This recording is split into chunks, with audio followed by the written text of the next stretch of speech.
rolling patterns, this would be a 1-2, non-weight bearing, no assist. And this would be upper quarter going supine to prone. So reach, come over, and then this would be upper quarter, prone to supine. Okay, and then you can pause it. Okay. All right. Facilitated feedback. So now I'm halfway up. It's going to be easier to roll. I'm going to reach and come over.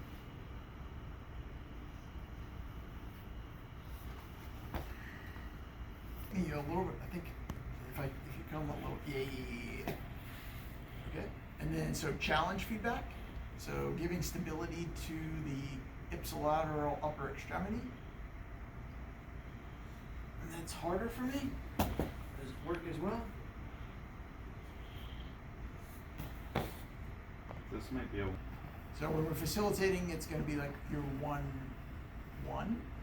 In that last case with the band on around my hand, that was more of a challenge. So that would be a 1-3 for me.